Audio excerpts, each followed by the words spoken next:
You're listening to a story at Mr. Poensky Audio. Wish you all happy listening. Early this morning, I was holding my daughter, giving her a bottle, when I heard a commotion outside. Worried, I went to open the door. As I did, I saw two police officers standing outside, and the door of my neighbor, Unit 1603, was wide open. Many police officers were standing inside. There were also many curious people by the elevator landing, both strangers and neighbors from the building. Everyone looked horrified. "What's going on?" I asked nervously. The young officer pointed at the security camera in front of my door and said, "There's been a crime. We need your cooperation. Is your surveillance camera functioning normally?" "Yes, normally. I'll cooperate. Let me back up my camera footage. You can take a look." I quickly pulled out my phone, opened the camera app, and initiated playback. Another officer took my phone, while the young officer kept staring at me, asking questions as if we were old acquaintances. "Would you mind if I came inside to sit down?" I stepped back, inviting him into the living room. The other officer glanced around the room, finally stopping at my daughter. "She's adorable. How old is she?" 11 months. Almost walking, huh? The young officer teased my daughter and then suddenly asked, "Are you home alone? Where's her mother?" "She went to her parents' place." The young officer laughed upon hearing this. "Did you two have an argument? And what do you do for work? Why aren't you at the office today?" "I'm an online novelist, usually writing and looking after my daughter at home. I don't need to go into an office." The young officer immediately showed a look of envy. "Really, I also wanted to write novels, but I got too busy and didn't have time. But I love reading them. What genre do you write? What's your pen name? I'd like to read some." "Anything, really. Recently, I've mainly been writing mystery thrillers. My pen name is Ninth Heaven." The officer nodded, seeming to commit it to memory. A moment later, he asked, "So, are you on good terms with your neighbors?" I didn't hide anything and said bluntly, "Not really. Otherwise, I wouldn't have installed a camera outside my door. The Duttons were famous troublemakers in this complex. They felt cheated if they didn't get their way. Having neighbors like that is truly bad luck." After complaining, I asked in return, "Such a huge commotion, did something happen at their place?" "The couple was murdered." The young officer finished speaking and stared at me from head to toe. "How long has the camera been installed outside your door?" I replied. "Almost a year. Back in February, my daughter had colic. She cried all night. They banged on my door, said I was disturbing them, told me to move out, and even hit me a few times. I installed this after the police mediated." The young officer pressed, "Anything else? Any further conflicts after that?" I said angrily, "Of course there were. I called the police 5 or 6 times, but it was always just mediation. After mediating, they'd start causing trouble again. That's why my wife was so upset she went back to her parents." The young officer raised an eyebrow. "When was the most recent conflict? What was the reason?" I said irritably. "I forgot." "Just tell me straight. Are you suspecting me, treating me as a suspect for an interrogation?" The young officer laughed. "Don't overthink it. I'm just asking casually. Since you're familiar with mystery novels, you must know that when we encounter a murder case, we must investigate and gather clues." "Then you've got the wrong person. Although they were my neighbors, we haven't spoken in months. I usually tried to pass by when they weren't home. I don't know anything about them." "If you don't need anything else, I'm going to put my daughter to sleep." Seeing my clear dismissal, the young officer wasn't angry. He called his colleague, who had my phone, to finish the backup, then returned the phone to me. Around noon, after feeding my daughter and putting her down for a nap, I secretly went outside. There were still many police officers working at 1603. I found my neighbor, Unit 1602, and quietly asked, "Mr. Lee, what happened? Why is there a murder in our complex all of a sudden?" Mr. Lee was a major gossip in my complex and knew many people. He had been watching the show all morning and knew more information than I did. Seeing me ask, he immediately started telling the story. "Oh my God, I don't know who old Dutton and his wife messed with. My goodness, what a brutal way to do it." He heard the police say that other than finding the heads of the Dutton couple in the freezer, they hadn't found anything else, and didn't know where the killer had hidden the bodies. I wondered, how is that possible? Our complex has surveillance cameras everywhere, elevators, emergency stairs, the lawn all have cameras. How could such large bodies suddenly disappear? Mr. Lee immediately lowered his voice and said mysteriously, "Why not? That's why they say the killer is skilled, right?" I heard the police have backed up and checked all the surveillance cameras in the complex, but they didn't see anyone enter the Duttons' place recently. Now the police suspect a local resident on this floor committed the crime and flushed the dismembered bodies down the toilet. They're preparing to pump the sewer system now. Having said that, Mr. Lee suddenly slapped his thigh. Oh, my memory. If they pump the sewer, the water will definitely be shut off. I have to go home and store some water for household use. Your kid is small. You should also prepare some water. Who knows how many days the water will be off? Seeing Mr. Lee rush home, I also turned to go back. Before I could enter my door, the young officer from this morning stopped me. Jason Gray, wait a minute.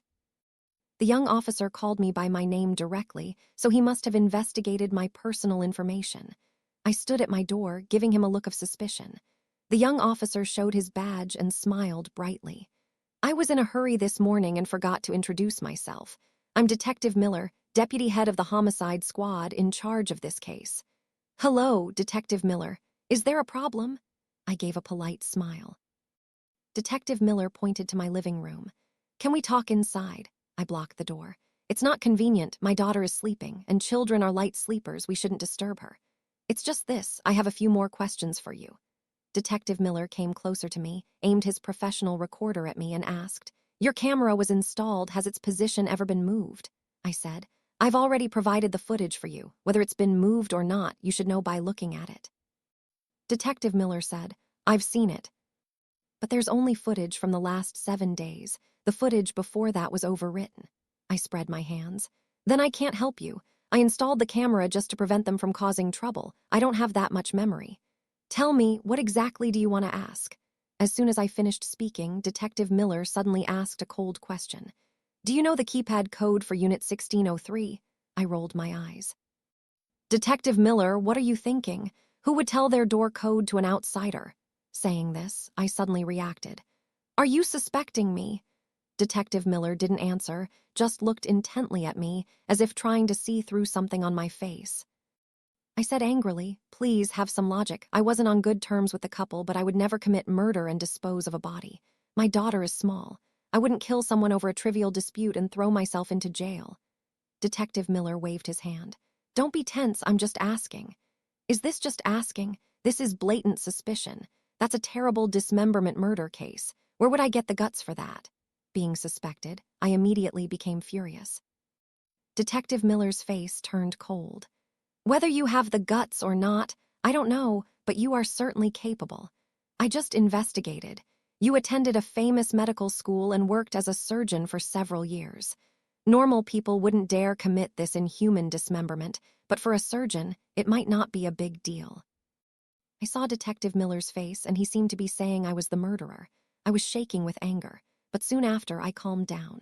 That's true. I used to be a doctor, and I spent quite a few hours in anatomy class in college. But does being a doctor mean I have the guts to kill and dismember people?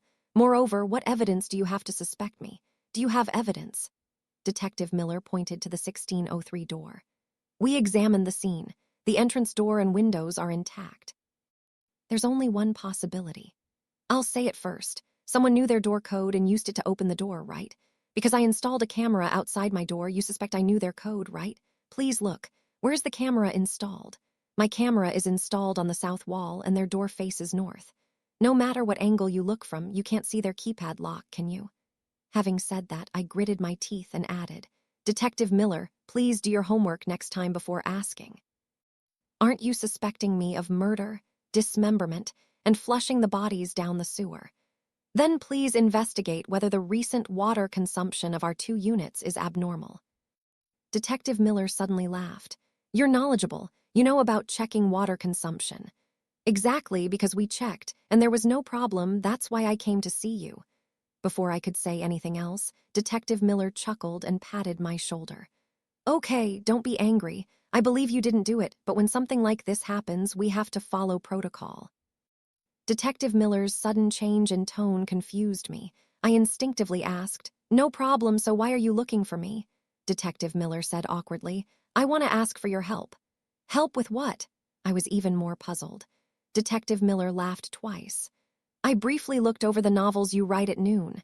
There are a few perfect crime cases in them. They're truly excellent. Not waiting for my humble response, Detective Miller continued. To be honest, your neighbor's case is very difficult to solve.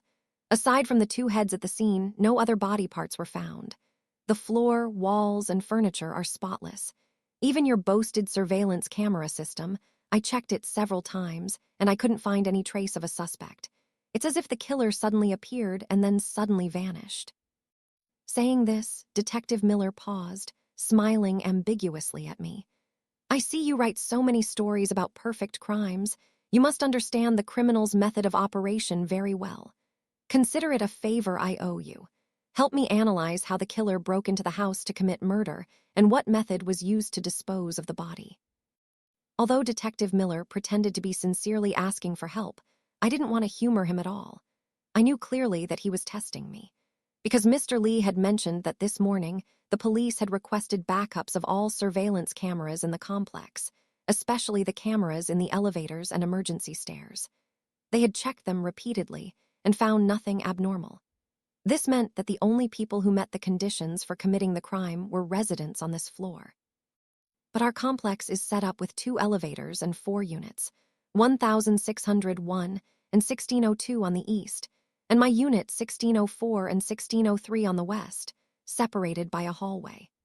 And because the hallway is an open area and could be captured by cameras in the building across the street, the only person who met the condition for committing the crime could only be me. From this, it's not hard to see that his words, like asking for help or an analysis, were just Detective Miller trying to set a trap for me.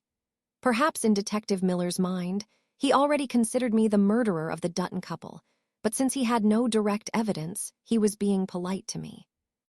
He was cunning, but I wasn't stupid either. This was a murder case. There was no reason to involve myself. A slip of the tongue could turn nothing into something. If that happened, I couldn't clear my name even if I jumped into the Hudson River. So I subtly refused. I'm sorry, Detective Miller, I can't help you. As you can see, my daughter is small and I'm here alone. Besides taking care of my child, I have to do laundry, cook, and earn money. I truly don't have the time. Having said that, I went on, complaining about how difficult it was for a man to look after a child, hoping Detective Miller would sympathize with my difficulties. Unexpectedly, I underestimated Detective Miller's shamelessness. He still wouldn't give up. It's okay. We can just chat. Besides, we've already notified your wife. She's on her way back. Why did you call my wife back? She's timid. She usually doesn't even dare touch raw meat or fish.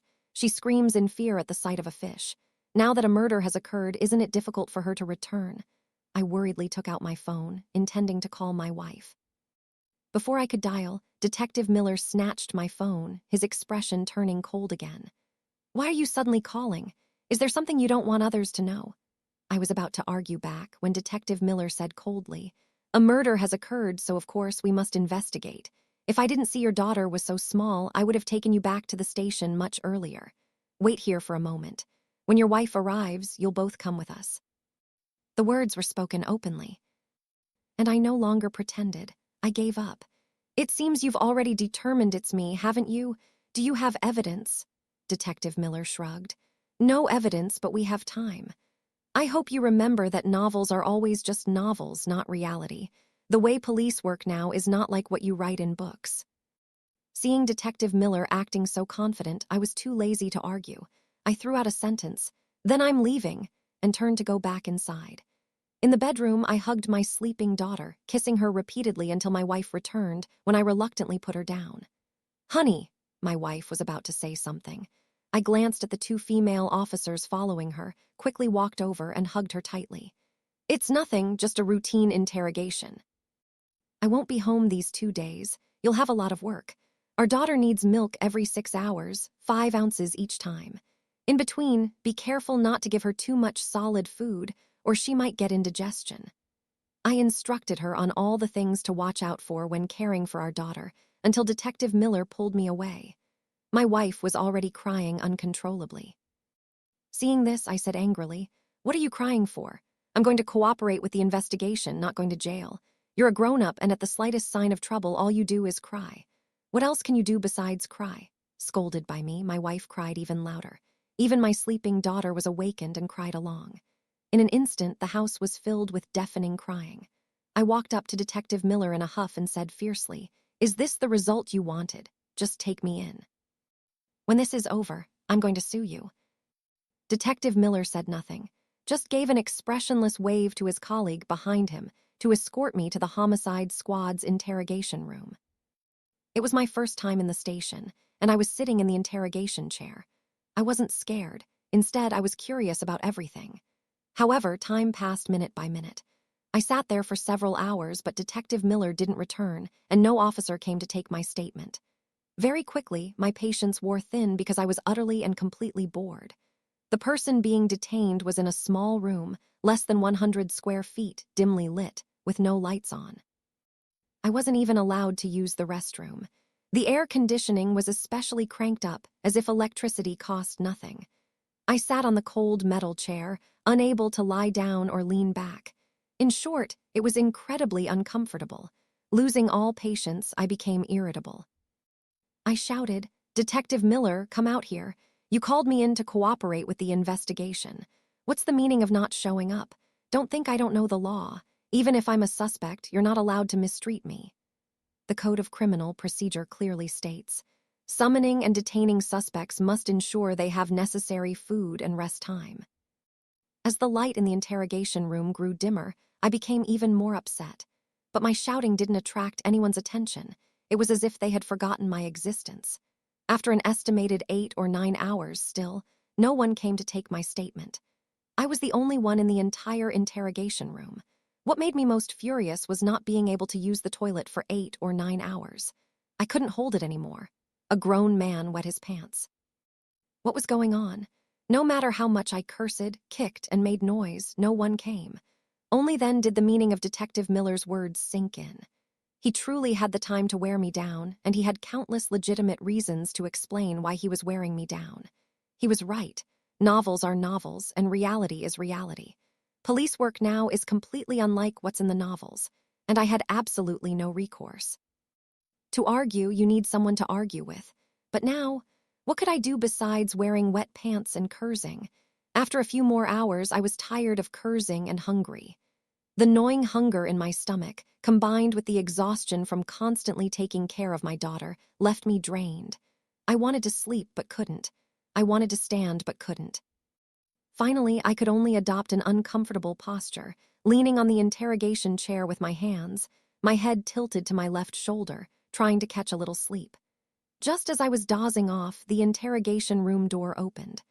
Detective Miller walked in, looking apologetic, saying as he walked, Sorry, there was too much to investigate. I've kept you waiting." What's that smell?" Detective Miller held his nose, glanced at my pants, and immediately scolded the accompanying officer. "What are you doing? Why didn't you let him use the restroom?" The young officer looked wronged. "Detective Miller, I was busy too. I was busy pumping the sewer this afternoon. How could I have time to come back and look after him?"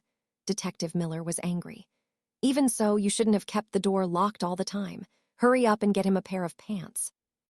Having said that, Detective Miller said to me, "You're hungry, right? What do you want to eat? We can order food delivery."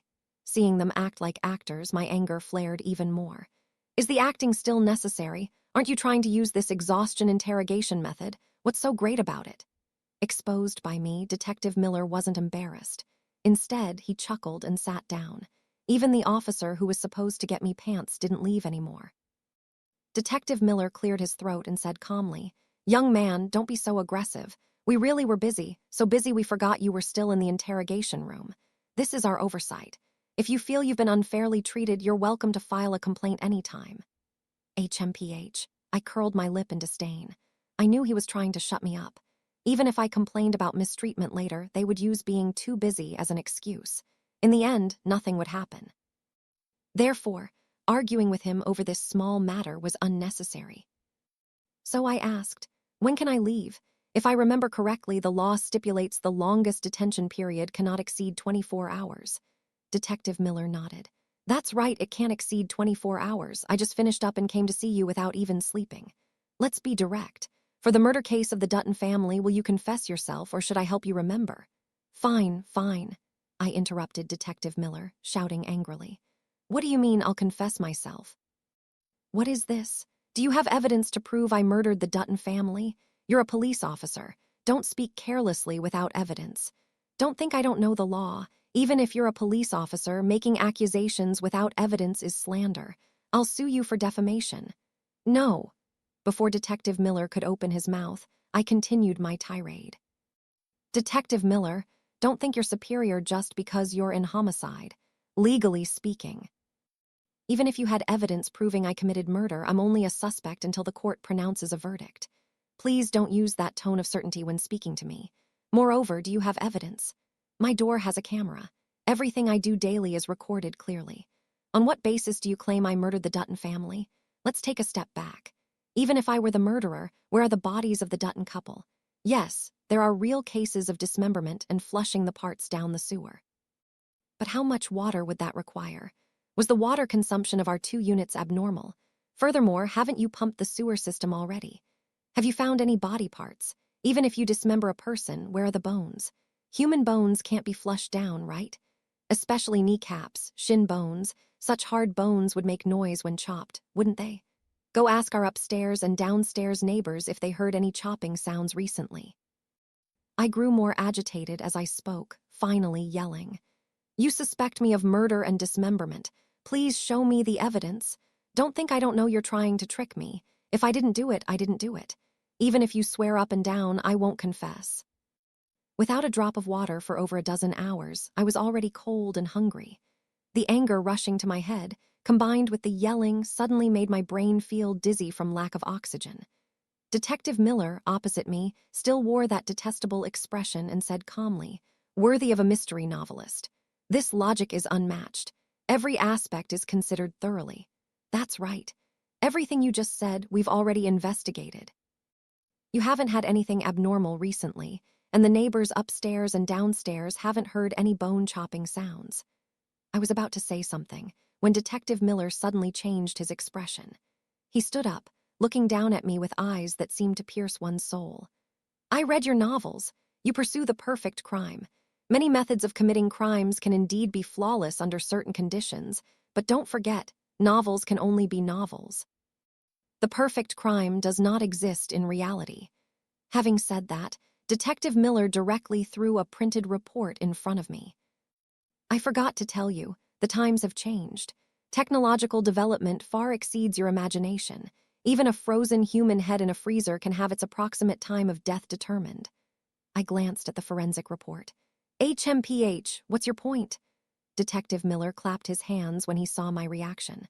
Sometimes, I can't help but admire you online novelists. Your psychological endurance is truly strong. Perhaps you write so many crime novels that you've simulated all kinds of situations in your mind, to the point where even evidence right in front of you leaves you unfazed. Stop the nonsense. Say what you have to say. If you have evidence, arrest me. I don't want to talk nonsense. I immediately retorted. Detective Miller pointed to the time of death on the report, then took out a pile of printed photos from the young officer's file, his face full of ridicule. Your method was highly skillful. You committed the crime over 10 days ago, froze the heads in the freezer, and then used your daily trips downstairs to take out the trash, gradually disposing of the bodies piece by piece. But if you think you can outsmart us like this, you're dreaming. With that, Detective Miller tossed the photos in front of me. The dozens of photos appeared to be from the elevator camera. Underneath the pictures were the times I took the elevator daily and the things I was carrying. It seemed Detective Miller hadn't been idle today. He had investigated me thoroughly. But if he thought he could scare me with just these things, he was truly dreaming. Seeing Detective Miller acting so confident, I laughed, because I knew the moment he took out those photos, he had already lost. Great, truly great. Detective Miller, it's a waste of your talent that you're not writing novels. Haha, you can even construct such a good script. You really have the makings of a mystery writer. I laughed heartily, clapping my hands repeatedly on the chair, making a clacking sound. Perhaps angered by my words, Detective Miller's face turned pale. The young officer beside him even slammed the table and roared, Jason Gray, watch your words. This is an interrogation, not a time for you to play the victim. I scoffed. Playing the victim? How did it turn into playing the victim? Haven't I been complimenting Detective Miller? Not waiting for Detective Miller to speak, I spoke first. Detective Miller, you're a police officer. In criminal investigation skills, I'm not as good as you. but when it comes to logical deduction, I've never been defeated. Your deduction just now has too many loopholes. Honestly, with just what you just said, any bookworm who has read a few mystery novels could spot the flaws. Detective Miller was breathing heavily, as if struggling to suppress his anger. I wasn't afraid of him turning hostile and said bluntly, "First, you said I committed the crime over 10 days ago, and then used my daily trips downstairs to take out the trash to dispose of the body. Don't you find that ridiculous? That was a human body. Where did I dispose of it? The trash can. And the sanitation workers who collect the trash in the complex wouldn't report it. The most crucial point is, if I truly committed murder and dismemberment, and had the ability to dispose of the body parts, why would I leave 2 heads in the freezer? Why not get rid of those 2? Furthermore, you just said I committed the murder over 10 days ago. The Duttons have been dead for over 10 days, so why didn't their relatives, friends, or colleagues notice? Why didn't they report it earlier or later, but only reported it today?" I continued to mock the logical flaws in Detective Miller's words, finally pointing at the so-called photo evidence and laughing wickedly. "Eyes are a good thing. It's a shame you don't have them. Please look closely. The trash bags I was carrying were transparent. Didn't you see what was inside? Even if you didn't see it, you know the location of the waste disposal, don't you? Go find it. Don't tell me you still haven't found it. If you don't even have this basic knowledge, you're truly a waste of a person." My words were sharp, leaving Detective Miller speechless. Seeing his silence, I provoked him further. "HMPH, homicide detective. I thought you were skilled. Turns out you're nothing without technology." Hearing this, Detective Miller's face turned ashen. The young officer beside him was so angry that he slammed the table, shouting and threatening to slap me. But his threat was quickly stopped by Detective Miller. What surprised me even more was that Detective Miller took several deep breaths. After calming down, he flashed a bright smile and took off my handcuffs. "My goodness." I was right. You mystery writers have truly unique mindsets. You can analyze 7 or 8 parts of the case without even going to the scene. Detective Miller chuckled reassuringly as he helped me stand up. "Mr. Gray, it was all a misunderstanding. The things I said earlier were under duress. This case is too brutal, and my superiors are pushing us hard. I had no choice but to use the provocation tactic to test your level. Now it seems my provocation tactic wasn't bad." His complete reversal of attitude was almost perfect. If I didn't know Detective Miller's real motive, I would have almost believed him. Although Detective Miller claimed it was provocation, I wasn't an idiot. It was just that he hadn't found any evidence yet. If he had found even the slightest clue, he would definitely cling to me relentlessly. But now I was in the interrogation room, and it was inconvenient to be too confrontational with him, or I would be the one to suffer. So I pretended I wanted to change my pants and asked him when I could go home. Detective Miller replied, "What's the rush? Your pants are dirty, we have to compensate you. Officer Tom, go get a pair of pants for Mr. Gray to change into." The young officer quickly left. Detective Miller then pulled me toward his office. After I changed my pants, Detective Miller still wouldn't let me go. He insisted on buying me a meal, saying he wanted to talk to me for a bit. It was past midnight, and the homicide squad's cafeteria was closed. Detective Miller asked the other officer to buy some food and bring it to the office. I was starving. As soon as the food arrived, I couldn't wait and devoured it. After a few bites, Detective Miller started making small talk again, claiming he wanted me to help him analyze how the killer broke into the house without damaging the windows or doors, and how the bodies were disposed of, but his eyes were fixed on me, observing my expression. I directly put down my chopsticks. "What's wrong? Trying to trap me again?" Detective Miller laughed it off. "Overthinking again? What trap? I just admire your talent and want you to offer some ideas.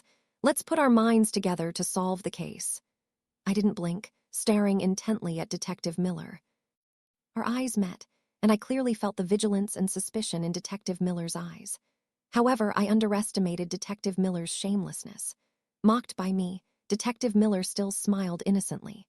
"Honestly, after I learned your pen name this afternoon, I looked through a few of the stories you wrote. They're not bad at all. You have one story where the serial killer is right in front of the police, pretending to reenact the crime to provide false information and exploit the information gap, right? Try simulating the killer of the Duttons. Help me analyze how he disposed of the bodies. Fine, you're truly persistent.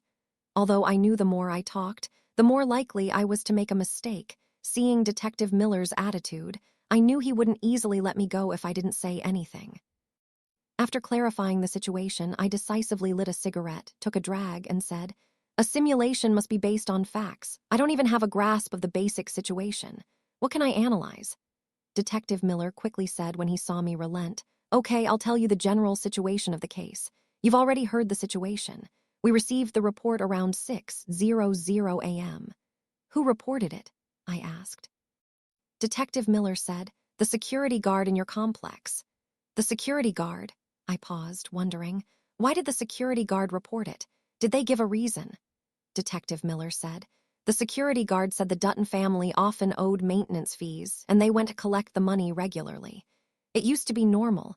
The Duttons would open the door even if they didn't pay, but recently there's been no movement when they knock. They initially thought they moved, but the security checked the surveillance cameras and found the Dutton family returned home 2 weeks ago and haven't left since. Fearing something was wrong, they called the police." "Oh, is that so? Go on." I tapped the ash from my cigarette, signaling Detective Miller to continue. Detective Miller said, "Initially, the local precinct came. After breaking down the door, they found no one in the house. While searching, they accidentally found the heads in the freezer and then notified our homicide squad. You probably know the rest. We used every technical means, and besides the 2 heads, we didn't find anything else." I asked. "Not even a trace? Fingerprints, footprints, blood residue, signs of struggle?" Detective Miller shook his head. "None. The scene was cleaned very thoroughly." Hearing this, I was puzzled. "Impossible. Generally speaking, murder leads to a large amount of blood. If it got on the floor, sofa, or walls, no matter how thoroughly you clean, you should still be able to use technical means to detect it, right?" Detective Miller sighed. "That's my biggest puzzle. No matter what method we use, we can't find anything. I'm very curious about how the killer committed the murder and disposed of the bodies. The method is too clean, as if that place wasn't the primary crime scene at all." Having said that, Detective Miller stared at my eyes again. "And your complex's surveillance camera system is truly comprehensive. From the entrance to the lawn, to the elevators and emergency stairs, it's almost impossible to have a blind spot, yet we haven't seen a trace of the killer. Where do you think the killer came from?" Detective Miller spoke with great emotion, but his words subtly carried the breath of leading questions. Moreover, his eyes were glued to me from beginning to end, as if trying to see right through me. I have to say, the eyes of experienced homicide detectives are very discerning, and their logic is extremely clear. He must have suspected me from the start. Just as he said, the surveillance system in our complex is very complete. If there had to be a blind spot, it would be the transition area from the elevator to the burglar-proof door. Unit 1603, where the murder happened, and my Unit 1604 are next to each other. The public hallway between the 2 units is the only camera blind spot. After all, no one wants the complex's security to install a camera right outside their door, monitoring their every move. That blind spot led to the surveillance gap, and at the same time made me, the resident of 1604, the most fitting suspect for the crime's conditions. Because Detective Miller said they checked all the footage from the elevator cameras, emergency stairs, and all possible routes to 1603. But recently, there were no abnormal situations. Therefore, he suspected me and made me his primary investigation target. But I wanted to laugh. Yes, his investigation procedure was flawless, but he made a common mistake, being greedy and acting rashly, alerting the snake. As a homicide detective, when there was no evidence or clues, he tried to circumvent the law, attempting to find clues through leading or trick interrogation questions. Is this a joke? After hearing Detective Miller recount the clues they had gathered, I extinguished my cigarette and closed my eyes. After a long moment, I opened my eyes and lit another cigarette. Based on the current situation, it seems I am the killer. Only I meet the conditions for the crime and the time for the crime, plus the conflict between me and the Dutton couple. Even the motive is there. Having said that, I exhaled a plume of smoke, looking at Detective Miller with interest. Detective Miller laughed heartily. "Look at you talking. Why are you analyzing yourself into the case? How about this? Let's ignore the conditions, time, and motive. Just directly help me analyze how the killer committed the murder and how the body was disposed of. Haha. I said, smiling faintly. What's wrong? Still haven't found the body parts, so you're planning to frame me. Detective Miller smiled without saying anything. I was too lazy to talk nonsense with him. I flicked the cigarette ash and stood up. All right, it's getting late. Let's stop the nonsense. I'm just an ordinary person. I can't figure out how the killer committed the murder and disposed of the bodies. But you said something very true. 1603 might not have been the primary crime scene. After all, you've used every method and got no results. Furthermore, according to your logic, I'm the most likely person to have committed the crime, but you have no evidence. Why don't you let me go home and then slowly look for clues? When you find clues, you can come and arrest me then. Having said that, I directly walked out. This time, Detective Miller didn't stop me and watched me leave. Leaving the homicide squad building, I hailed a taxi. When I got home, it was past 5:00 a.m. As the door opened, I saw my wife holding our daughter, sitting on the living room sofa. She was delighted to see me return, then signaled with her eyes that our daughter was asleep, telling me to be quiet. I changed my shoes and tiptoed to the sofa, picking up my daughter. Looking at her peaceful sleep, a surge of emotion filled my heart. After playing with her for a while, I put my daughter down in the bedroom and returned to the living room. Without my daughter bothering us, my wife immediately rushed into my arms, tears streaming down her face. I was so scared. I was afraid I would never see you again. Silly girl, it was such a small matter. What was there to be afraid of? I gently stroked my wife's hair and asked softly, "Did the police ask you anything after I left?" My wife wiped her tears. "They asked a lot. Someone even brought equipment to search our house. I don't know what they were looking for." "Oh, really?" I paused. Detective Miller acted fast. Sure enough, he had people come to search my house, but it seemed he hadn't found any new clues. Otherwise, I wouldn't be able to walk out. I hugged my wife and asked her what the police had asked. Just as I expected, my wife had been at her parents' place for over 2 months and knew nothing. The police naturally got no information. I comforted my wife for a while longer and then sent her to the bedroom with our daughter, telling her to call me when breakfast was ready. My wife disagreed, saying she wanted to stay with me. Seeing this, I decisively held her and sat on the sofa. Just as I was about to cook, my wife suddenly asked, "Did you kill the Dutton couple?" I was annoyed. "You shouldn't speak carelessly. Don't you know what kind of person your husband is?" "But the police said..." My wife didn't finish her sentence before I interrupted. "Just listen to what the police say and don't take it seriously. They just want to take credit, so they're trying to frame me. If I were the killer, would they let me leave?" My wife wanted to continue, but I directly pushed her toward the bathroom. "Go wash your face. We'll eat later. Also, did you bring your medication back? Don't forget to take it." Under my continuous urging, my wife reluctantly washed her face and took her medication. After breakfast, my daughter woke up. I fed her and, along with my wife, helped her practice walking. 2 months had passed since the Duttons harassed us at the door, causing my wife to suffer from depression and almost injure our daughter, forcing her to go to her parents' place to recover. Our family of 3 hadn't been reunited for 2 months.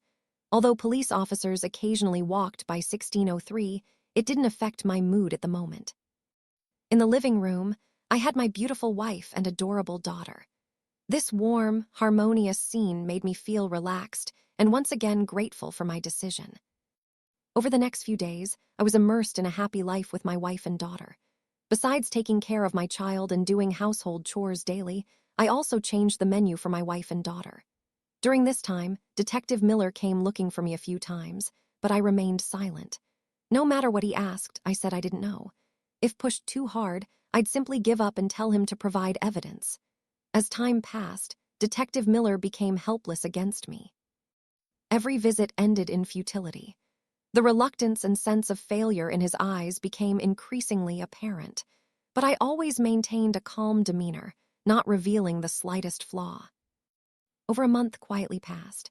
The murder case of the Duttons gradually became a less discussed topic among the complex residents.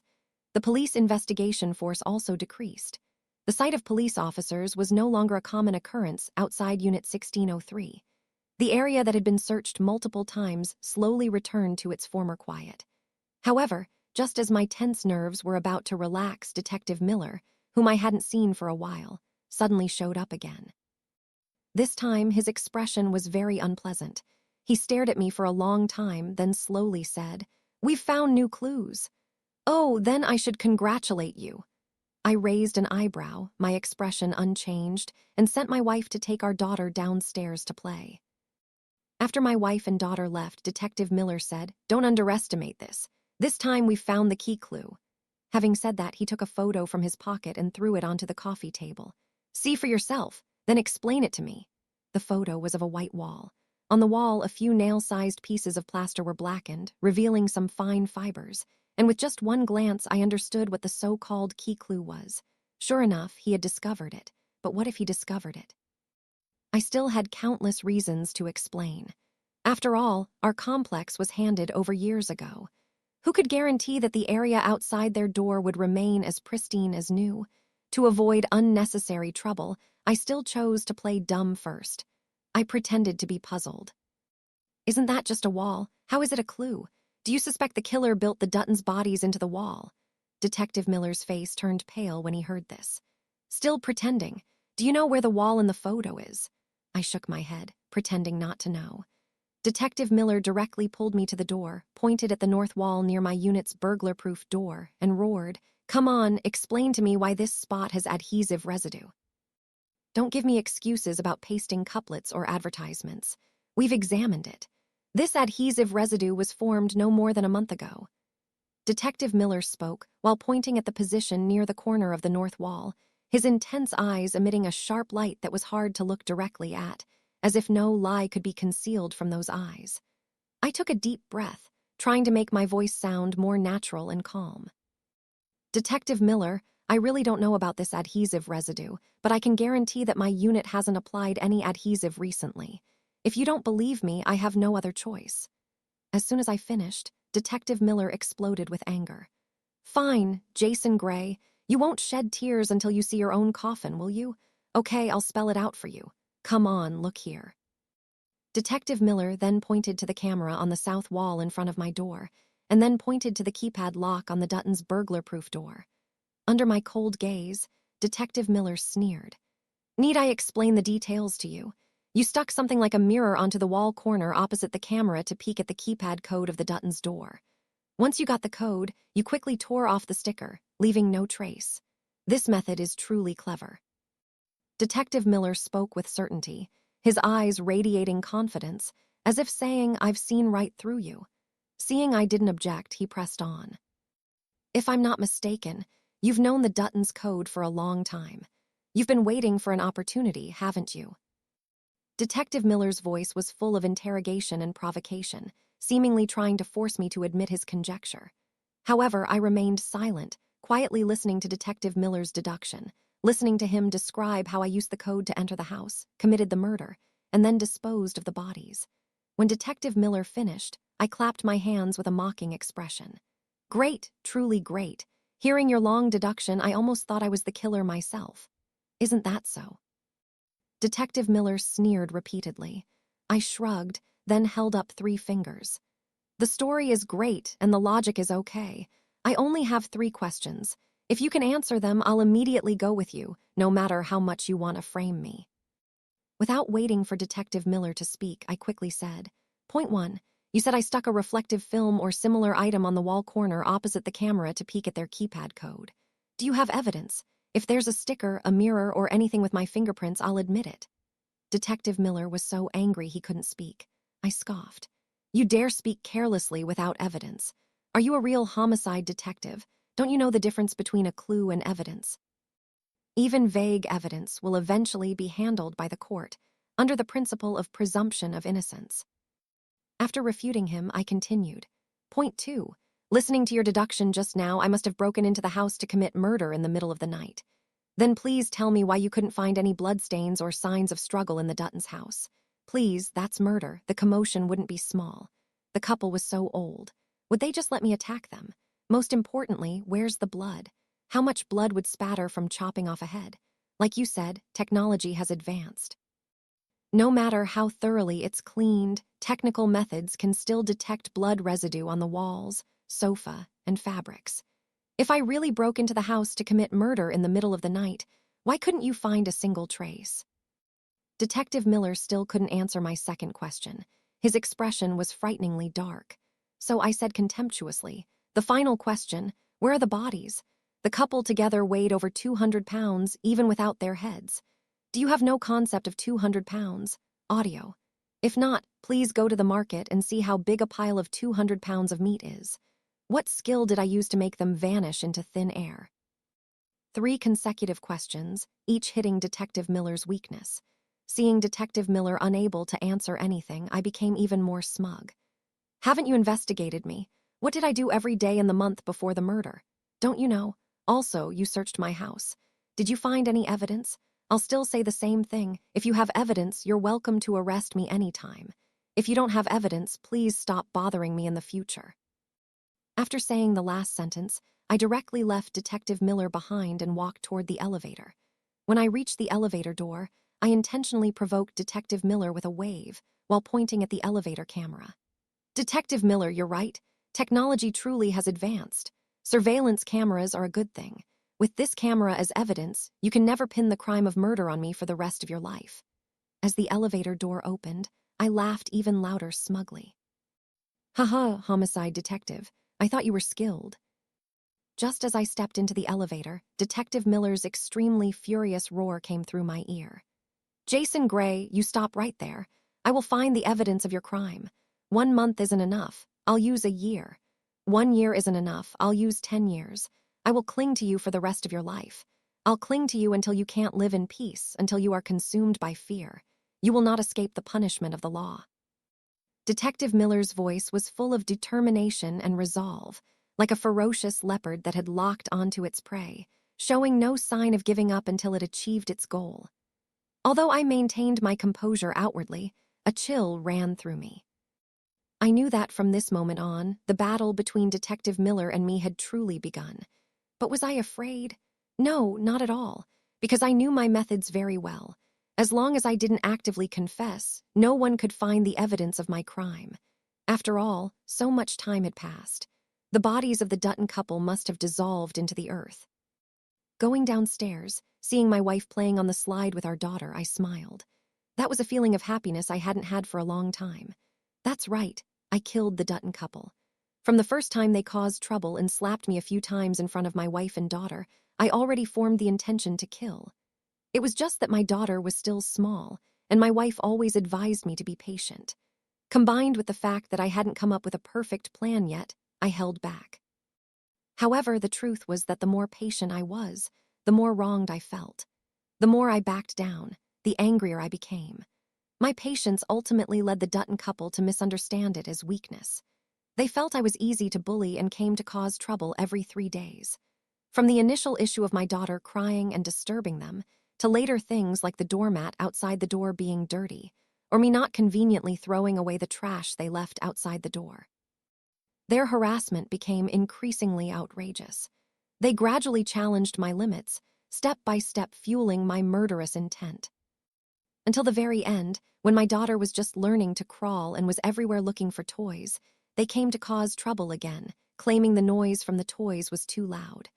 Not only did they scare my daughter into sobbing, but they also triggered my wife's depression, almost injuring my daughter. I couldn't take it anymore. Didn't everyone have parents? Didn't everyone grow up from a newborn? What child doesn't cry when they're small? Was it because the couple couldn't have children that they wouldn't allow their neighbors to raise theirs? Such tyrannical and shameless neighbors, what was the point of not killing them? I spent a month planning the crime, and at the same time, sent my wife back to her parents' place to recover. Just as Detective Miller guessed, I really did stick something on the wall to spy on the Duttons' door code, and broke into the house to commit murder in the middle of the night. But my method of disposing of the bodies afterward was completely unlike what Detective Miller guessed. Even chopping off the Dutton couple's heads and putting them in the freezer was something I did intentionally. The purpose was to clear myself in certain aspects, because I knew our complex's surveillance camera system was excellent. If I simply committed murder at home, no matter how cleanly I wiped away the traces, the police would ultimately treat me as the primary suspect, continuously summoning and interrogating me annoyingly. I had a daughter to raise. I didn't have time to argue with them. Therefore, I deliberately left the heads of the Dutton couple while disposing of the bodies, because only this way could I send a false signal to the police handling the case. Although they would still suspect me, as long as the bodies vanished mysteriously, I would have enough evidence to prove my innocence. After all, I walked under the camera daily, and the trash bags were transparent. How could I transport such large bodies? And once they couldn't find the bodies of the Dutton couple, they wouldn't be able to continuously summon me. At most, they'd come to my house occasionally for investigation. It seems my initial decision was very wise.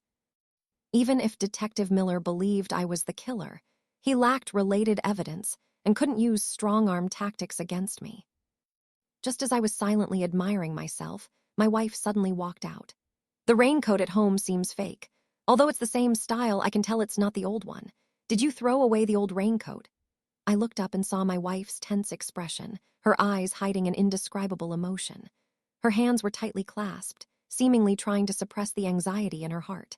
This expression made me instantly realize that she was very worried about my situation. It seems she had guessed. Of course, I knew she would guess eventually. After all, she was my wife, my partner. She was smart and read all my stories. So it wasn't surprising that she could spot problems from small clues in life. I said vaguely, "Yeah, it tore when I was at the market the other day, so I just threw it away and bought an identical one." "Are you sure it can't be found?" My wife looked at me worriedly. I smiled and nodded. "Definitely not. It was raining heavily and the market was crowded. It's normal for it to be picked up by an outside vendor. Who knows where it is now?" My wife sighed in relief, actively leaning into my arms, her anxious gaze fixed on our daughter playing on the slide far away. She whispered, "You're so foolish. Our daughter is so young. If something happens to you, how will she and I live?" I gently patted my wife's back, smiling.